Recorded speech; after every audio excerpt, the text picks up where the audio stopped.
29/12/2024 ರಾಷ್ಟ್ರಕವಿ ಕುವೆಂಪುರವರ ಜನ್ಮದಿನ. ಇದನ್ನು ವಿಶ್ವ ಮಾನವ ದಿನಾಚರಣೆ ಎಂದು ಸಹ ಕರೆಯಲಾಗುತ್ತದೆ. ಕುವೆಂಪುರವರು 1904 ಡಿಸೆಂಬರ್ 29 ಶಿವಮೊಗ್ಗ ಜಿಲ್ಲೆ ತೀರ್ಥಹಳ್ಳಿ ತಾಲೂಕಿನ ಕುಪ್ಪಳ್ಳಿಯಲ್ಲಿ ಜನಿಸಿದರು. ತಂದೆ ವೆಂಕಟಪ್ಪ ಗೌಡರು, ತಾಯಿ ಸೀತಮ್ಮ. ಕುವೆಂಪುರವರು ತಮ್ಮ ಪ್ರಾಥಮಿಕ ಶಿಕ್ಷಣವನ್ನು ತೀರ್ಥಹಳ್ಳಿಯಲ್ಲಿ ಆರಂಭಿಸಿದರು. ನಂತರ ಪ್ರೌಢಶಾಲೆಯಿಂದ MA ಪದವಿಯವರೆಗೂ ಮೈಸೂರಿನಲ್ಲಿ ಓದಿದರು. ನಂತರ 1929ರಲ್ಲಿ ಪ್ರಾಧ್ಯಾಪಕರಾಗಿ ಮೈಸೂರಿನ ಮಹಾರಾಜ ಕಾಲೇಜನ್ನು ಸೇರಿದರು. 1955ರಲ್ಲಿ ಅದೇ ಕಾಲೇಜಿನಲ್ಲಿ ಪ್ರಾಂಶುಪಾಲರಾಗಿ ಸೇವೆ ಸಲ್ಲಿಸಿ ನಂತರ ಉಪಕುಲಪತಿಯಾಗಿ ನಿವೃತ್ತರಾದರು. ವಿಶ್ವವಿದ್ಯಾಲಯವೊಂದರ ಕುಲಪತಿಯಾದ ಮೊದಲ ಕನ್ನಡಿಗ ಕುವೆಂಪುರವರು.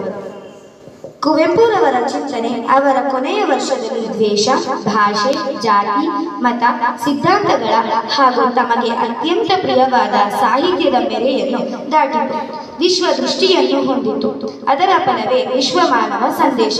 ಇದರ ಗೌರವಾರ್ಥವಾಗಿ ಕುವೆಂಪುರವರಿಗೆ ವಿಶ್ವ ಮಾನವ ಎಂಬ ಬಿರುದಿದೆ. ಇವರು ಕಾನೂರು ಹೆಗ್ಗಡತಿ, ಮಲೆಗಳಲ್ಲಿ ಮದುಮಗಳು ಎಂಬ ಕಾದಂಬರಿಗಳನ್ನು ರಚಿಸಿದ್ದಾರೆ.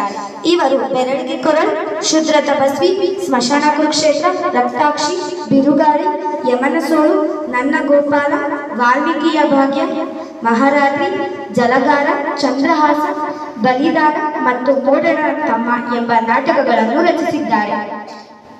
ಕುವೆಂಪುರವರು ಶ್ರೀರಾಮಾಯಣ ದರ್ಶನ, ಕೊಳಲು, ಅಗ್ನಿಹಂಸ, ಅನಿಕೇತನ, ಅನುತ್ತರ, ಇಕುಕ್ಷಂಗೋತ್ರಿ ಮತ್ತು ಕದರಡಕ್ಕೆ ಮುಂತಾದ ಕೃತಿಗಳನ್ನು ರಚಿಸಿದ್ದಾರೆ.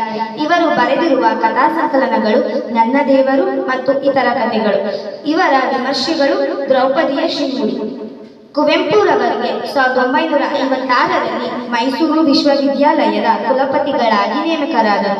1957ರಲ್ಲಿ ಧಾರವಾಡದಲ್ಲಿ 39ನೇ ಕನ್ನಡ ಸಾಹಿತ್ಯ ಸಮ್ಮೇಳನದ ಅಧ್ಯಕ್ಷತೆಯನ್ನು ವಹಿಸಿದ್ದಾರೆ. 1964ರಲ್ಲಿ ರಾಜ್ಯ ಸರ್ಕಾರದಿಂದ ರಾಷ್ಟ್ರಕವಿ ಬಿರುದನ್ನು ಲಭಿಸಿತು. 1968ರಲ್ಲಿ ಶ್ರೀರಾಮಾಯಣ ದರ್ಶನ ಕೃತಿಗೆ ಜ್ಞಾನಪೀಠ ಪ್ರಶಸ್ತಿ ಲಭಿಸಿತು. 1968ರಲ್ಲಿ ಪದ್ಮವಿಭೂಷಣ ಪ್ರಶಸ್ತಿ ಸಂದಿದೆ. 1978ರಲ್ಲಿ ಕರ್ನಾಟಕ ಸರ್ಕಾರದ ಪ್ರಥಮ ಪಂಪ ಪ್ರಶಸ್ತಿ ಲಭಿಸಿದೆ. 1998ರಲ್ಲಿ ಕರ್ನಾಟಕ ಸರ್ಕಾರದ ಪ್ರಥಮ ಕರ್ನಾಟಕ ರತ್ನ ಪ್ರಶಸ್ತಿ ಲಭಿಸಿದೆ. 1956ರಿಂದ ಬೇರೆ ಬೇರೆ ವಿಶ್ವವಿದ್ಯಾಲಯದ ಗೌರವ ಡಾಕ್ಟರೇಟ್ ಪ್ರಶಸ್ತಿಗಳು ಪಡೆದಿದ್ದಾರೆ. ಇಂತಹ ಸೈದ್ಧಾಂತಿಕ ಸಾಹಿತ್ಯ ಕ್ಷೇತ್ರದ ಮೇರು ಪರ್ವತ ನಮ್ಮ ನಾಡಿನಲ್ಲಿ ಜನಿಸಿದ್ದೇ ನಮ್ಮ ಪಾಲಿನ ಭಾಗ್ಯ ಎಂದು ಕನ್ನಡಿಗರೆಲ್ಲರೂ ಭಾವಿಸುತ್ತೇವೆ. ಯುಗದ ಕವಿ, ಜಗದ ಕವಿ, ಕವಿಸಂತ, ರಾಷ್ಟ್ರಕವಿ, ರಸಋಷಿ ಕುವೆಂಪುರವರ ಜನ್ಮ ಮಹೋತ್ಸವದ ಶುಭಾಶಯಗಳು. ಮತ್ತೊಮ್ಮೆ ವಿಶ್ವ ಮಾನವ ದಿನಾಚರಣೆಯ ಶುಭಾಶಯಗಳು. ಜೈ ಕನ್ನಡ. ಧನ್ಯವಾದಗಳು.